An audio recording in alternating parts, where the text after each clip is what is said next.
YCP గొడ్డలి party అనడానికి చాలా రుజువులు ఉన్నాయి. ఎమ్మెల్యే నజీర్ కొన్ని రుజువుల్ని తెలియజేస్తూ ఆయన ఒక సమావేశం నిర్వహించాడు. అధికారాన్ని అడ్డం పెట్టుకుని ఎమ్మెల్యేగా మంత్రిగా పనిచేసిన విడుదల రజని ప్రజలను ఎలా లూటీ చేసిందో, వైద్యారోగ్య శాఖ మంత్రిగా పనిచేసి వక్ర మార్గాల్లో ఎన్ని అక్రమంగా సంపాదించిందో అందరికీ తెలిసిందే. పేదల భూమిని కూడా చూడకుండా కబ్జా చేయడం కూడా చూసిందే. రాష్ట్రంలో గత 5 ఏళ్ల పాటు సాగిన వైసీపీ అరాచక పాలన, రౌడీయిజం, గొడ్డలి సంస్కృతిని ప్రజలు అసహించుకున్నారు. అందుకే ఆ పార్టీని కేవలం 11 సీట్లుగా పరిమితం చేసి బుద్ధి చెప్పారని గుంటూరు తూర్పు ఎమ్మెల్యే మహమ్మద్ నజీర్ అహ్మద్ తీవ్రస్థాయిలో ధ్వజమెత్తారు. మీడియా సమావేశంలో ఆయన మాట్లాడుతూ మాజీ మంత్రి విడుదల రజనీ చేసిన వ్యాఖ్యలపై కౌంటర్ ఇచ్చారు. వైసీపీ అనేది ఒక రాజకీయ పార్టీ కాదు, అది ఒక సైకోల ముఠాని మండిపడ్డారు. జగన్ రెడ్డి అధికార దాహం ఏ స్థాయిలో ఉంటుందో చెప్పడానికి సొంత బాబాయ్ వివేక హత్యే అతిపెద్ద నిదర్శనం. రాజకీయంగా అడ్డు వస్తున్నాడని బాబాయిని గొడ్డలతో నరికి చంపిన చరిత్ర జగన్ రెడ్డిది. ఈ విషయాన్ని మనం చెప్పడం లేదు, ఆయన సొంత చెల్లెలు షర్మిలారెడ్డి బహిరంగంగా చెప్పారు. అక్రమ ఆస్తుల రక్షణ కోసం కడపలో పెద్ద దస్తగిరిని నరికి చంపించిన చరిత్ర జగన్ రెడ్డి ముఠాది. ఇలాంటి చరిత్ర కలిగిన పార్టీని గొడ్డలి పార్టీ అనకుండా మరేమనాలి అని ప్రశ్నించారు. వైసీపీ అధికారంలో ఉన్నప్పుడు జరిగిన వరుస హత్యల గొడ్డలి పార్టీకి నిదర్శనమని తెలిపారు. రాజకీయ అడ్డు తొలగించుకోవడానికి వివేకానంద రెడ్డిని నరికి చంపింది గొడ్డలి పార్టీ అని వైఎస్ షర్మిల అన్నది నిజం. అక్రమ ఆస్తుల కోసం కడపలో పెద్ద దస్తగిరిని నరికి చంపించినందుకు గొడ్డలి పార్టీ అంటారు. మంగంపేట బైరడీస్ గని కబ్జా కోసం బీసీ వర్గానికి చెందిన బైరడీస్ పారిశ్రామికవేత్తను హత్య చేసినందుకు గొడ్డలి పార్టీ అంటారు. పల్నాడులో తోట చంద్రయ్యను నడి రోడ్డుపై గొంతు కోసి చంపినందుకు గొడ్డలి పార్టీ అంటారు. ప్రొద్దుటూరులో చేనేత నాయకుడు నందన్ సుబ్బయ్యను హత్య చేసినందుకు గొడ్డలి పార్టీ అంటారు. పరిటాల రవిని కాల్చి చంపినందుకు గొడ్డలి పార్టీ. దళిత డ్రైవర్ సుబ్రహ్మణ్యాన్ని చంపి డోర్ డెలివరీ చేసినందుకు గొడ్డలి పార్టీ. మాస్ అడిగినందుకు సుధాకర్ను వేధించి అతనిని ప్రాణాలు పోగొట్టినందుకు గొడ్డలి పార్టీ. అక్కను వేధించిన వద్దనందుకు అమర్నాథ్ గౌడ్ అనే బాలుడిని పెట్రోల్ పోసి నిలువున తగలపెట్టి చంపినందుకు గొడ్డలి పార్టీ. మద్యం రేట్ల పెంపును ప్రశ్నించినందుకు పొంగనూరులో ఓం ప్రతాప్ శవమైనందుకు గొడ్డలి పార్టీ.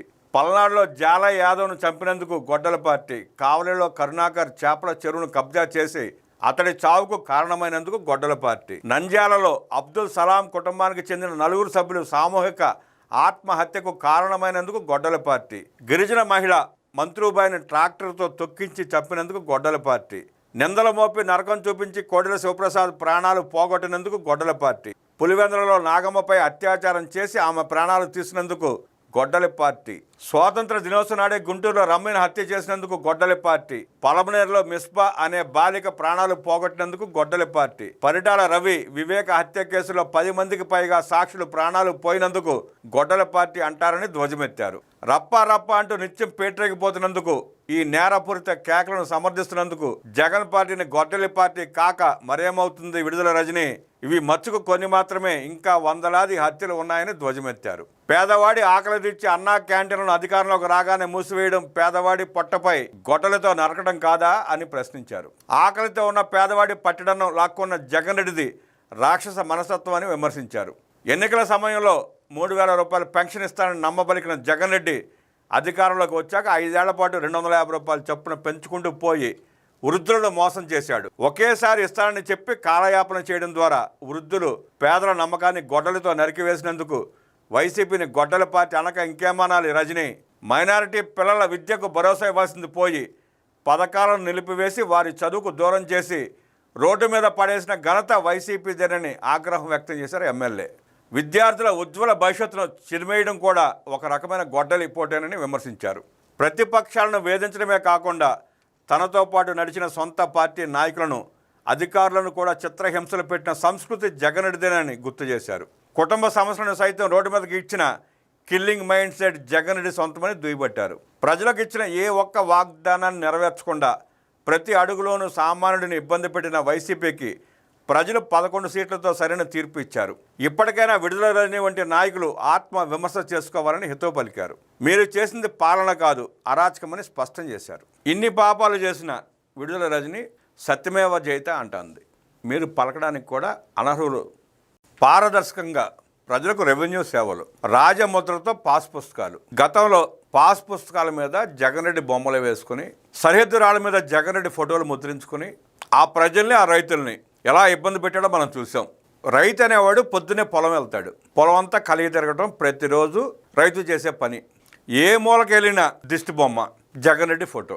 ఇదేం కర్మరా బాబు, మాకు మా పొలం మీద నీ ఫోటోలేంటి, మా పాస్ పుస్తకాల మీద నీ ఫోటోలేంటి, ఈ దరిద్రం ఏంటి మాకు అంటూ బాధపడని రోజు లేదు రైతుకి. చూసి చూసి చిరాకు పుట్టి గుద్దడం మొదలు పెడితే జగన్ రెడ్డికి డిపాజిట్లు రాకుండా చేశారు రైతులు. బర్త్ సర్టిఫికేట్ మీద ఏ సర్టిఫికేట్ తీసుకున్నా జగన్ రెడ్డి ఫోటో, ఆఖరికి డెత్ సర్టిఫికేట్ మీద కూడా జగన్ రెడ్డి ఫోటో. ఆ ఫోటోల పిచ్చితో వందల కోట్ల రూపాయల ప్రజాధనాన్ని దుర్వినియోగం చేశాడు జగన్ రెడ్డి. రాళ్ల మీద, సర్టిఫికేట్ల మీద, పాస్ పుస్తకాల మీద తన ఫోటో ముద్రించుకోవడానికి సుమారుగా 2-3 వేల కోట్ల రూపాయలు ఖర్చు పెట్టుంటాడు జగన్ రెడ్డి. కూటమి ప్రభుత్వం వచ్చిన తర్వాత ఎన్నికలప్పుడే ప్రజలు, రైతులు మొత్తుకున్నారు కూటమి పెద్దల దగ్గర, ఆ ఫోటో దరిద్రం మాకు వదిలించలే బాబు చాలు అని చెప్పి. వారికి ఇచ్చిన హామీ ప్రకారం కూటమి ప్రభుత్వం రాగానే పాస్బుక్ల మీద ఫోటోలు తీసి రాజముద్రతో వారికి అందిస్తూ ఉంది పాస్ పుస్తకాలు. రెవెన్యూ సేవల్లో కూడా సర్టిఫికేట్ల మీద ఫోటోలు తీసి రాజముద్రతోనే ఇస్తున్నారు. ఎవడన్నా పొలం కొనుక్కొని రిజిస్ట్రేషన్కి వెళ్తే అక్కడ కూడా ఆ స్టాంప్ పేపర్ల మీద కూడా జగన్ రెడ్డి ఫోటోలు. దోపిడీకి కాదేది అనర్హం అన్నట్టు జగన్ రెడ్డి తన ఫోటో ముద్రించుకోవడానికి కూడా కాదేది అనర్హం అన్నట్టు చేశాడు. ఎక్కడ పడితే అక్కడ, అది పబ్లిక్ టాయిలెటా, రైతు ఇల్లా, పొలమా, బడా అని లేదు, ఎక్కడ అవకాశం ఉంటే అక్కడ గుద్దుపడేశారు ఫోటోలని. రోజు లేచి చూసి చూసి చిరాకు పట్టి ఎన్నికల రోజున ప్రజలు ఎలా గుద్దరు చూసాం. అంటే జగన్మోహన్ రెడ్డి ఫోటోల పిచ్చ ప్రజలకు ఎంత పిచ్చి తెప్పించిందో మొన్న ఎలక్షన్ రుజువు చేసింది. కూటమి ప్రభుత్వం వచ్చిన తర్వాత ప్రతి రెవెన్యూ గ్రామంలో గ్రామ సభలు పెట్టి రైతుల భూ సమస్యలను తెలుసుకోవడం జరిగిందని మంత్రి అనగాని సత్యప్రసాద్ తెలిపారు. పూడివాడ స్వర్ణ సచివాలయం వద్ద ఏర్పాటు చేసిన కార్యక్రమంలో జిల్లా collector Vinod Kumar, joint collector భావన వశిష్ఠులతో కలిసి రీసర్వే పూర్తి చేసిన తర్వాత రాజముద్రతో ముద్రించిన నూతనంగా పట్టాదారు పాస్ పుస్తకాల పంపిణీ చేశారు. ఈ సందర్భంగా మంత్రి మాట్లాడుతూ కూటమి ప్రభుత్వం వచ్చిన తర్వాత ప్రతి రెవెన్యూ గ్రామంలో గ్రామ సభలు పెట్టి రైతుల భూ సమస్యలను తెలుసుకోవడం జరిగిందని తెలిపారు. భూమికి సంబంధించిన సేవలు సరళీకృతం అయ్యాయని, భావి తరాల వారు భూ సమస్యలతో ఇబ్బందులు ఉండరాదనే ఉద్దేశంతో రాష్ట్ర ప్రభుత్వం రీసర్వే చేపట్టి చర్యలు తీసుకోవడం జరిగిందని వివరించారు. రెవెన్యూ సదస్సులలో ప్రజల నుంచి వచ్చిన 2000 రకాల సమస్యలతో అర్జీలను అధ్యయనం చేసి పరిష్కారానికి శ్రీకారం చుట్టామని తెలిపారు. రీసర్వేను సమర్థంగా నిర్వహిస్తూ భూమి దస్త్రాలలో అవకతవకలను పూర్తిగా అరికడతామన్నారు. 22 ఏళ్ల నుంచి పట్టా భూములను తొలగించి రైతులకు పూర్తిగా హక్కు పత్రాలు అందిస్తున్నామని వివరించారు. ఆన్లైన్లో రెవెన్యూ దస్త్రాల ద్వారా 5 సేవల గ్రామ సచివాలయాల వద్దనే పొందవచ్చన్నారు.